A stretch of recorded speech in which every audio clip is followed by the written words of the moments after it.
Okay. Okay.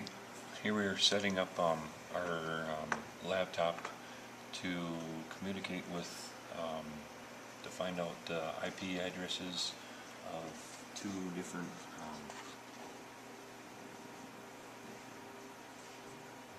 trainers, to find IP addresses of the VFDs and PLCs on each trainer, and to make sure they're on the same network or they can communicate together.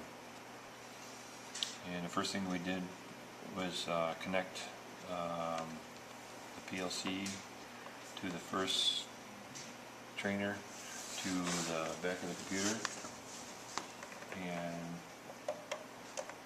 then Kevin's going to go through step by step on the computer. And we've connected by serial cable to the CPU on the PLC. Alright. Okay. And you want to explain what you're doing then? Okay, first I'm going to go to RS Links, I believe, or Logic. we've got Logic. Sorry about that. Whoop. We're going to go to RS Logix 5000.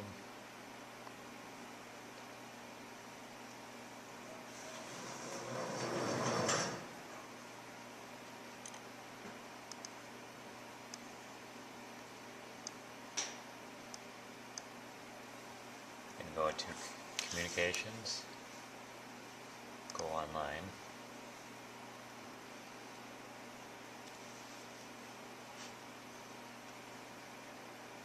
We're going to scroll.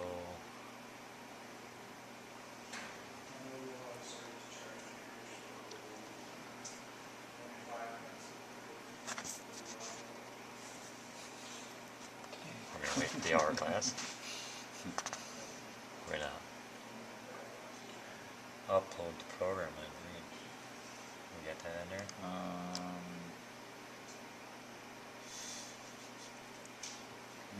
This one that did automatically, didn't it?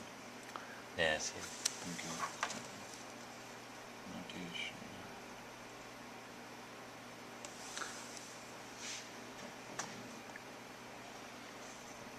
Info. So we're uploading the program from the CPU out of the PLC.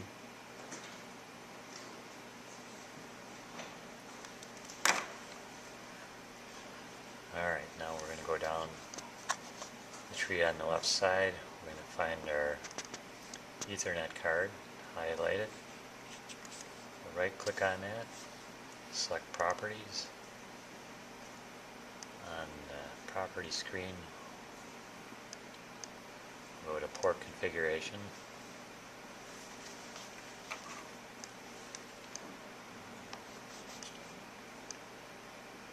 And there's where we can find the current IP address and subnet mask of the Ethernet card and PLC. Once we know that, we'll be able to use those numbers to configure our laptop. Like write them down for future reference. So we'll record our IP address number and our subnet mask number.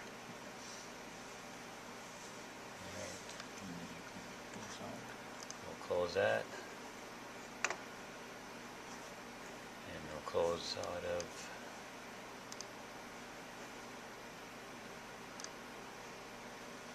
RS Logix, and we'll shut down RS Links.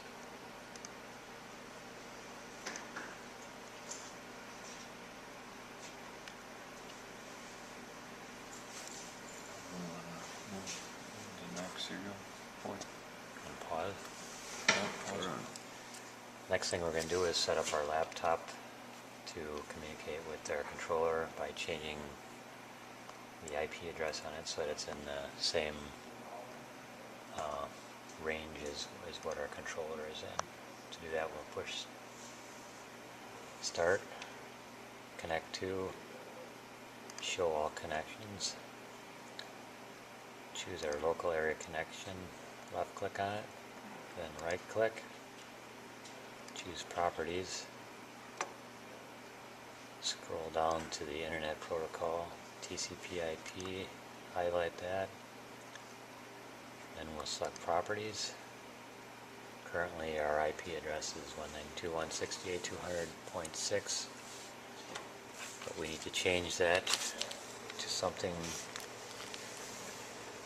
that will communicate with our PLC Ethernet, which is at 192.168.24.3, so we'll change this to 0.24,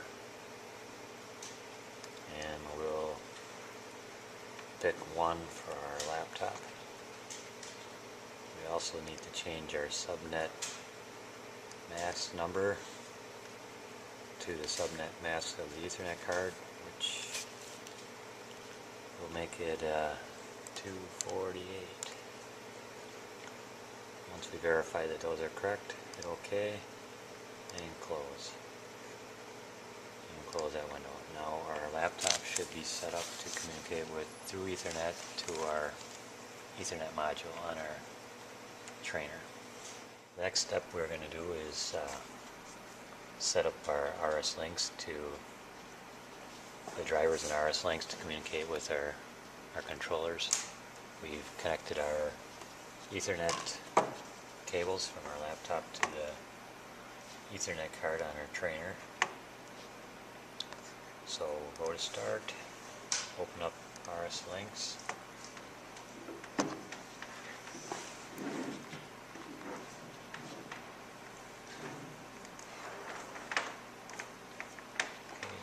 Go to Communication, Configure Drivers.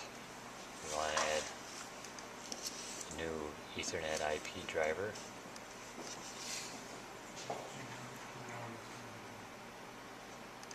Add new. We're going to select leave the default driver name in there. Now we need to scroll down to the IP address of that we've set up for our laptop, which would be 192.168.24.1. We're going to hit Apply and then hit OK. And our Ethernet IP is up and running.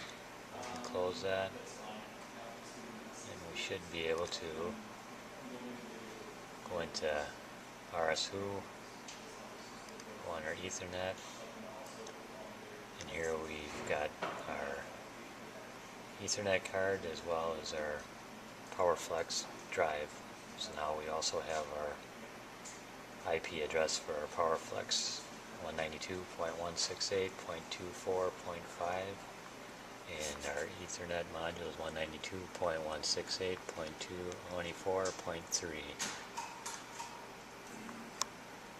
Expand that, go into backplane, and there it all is.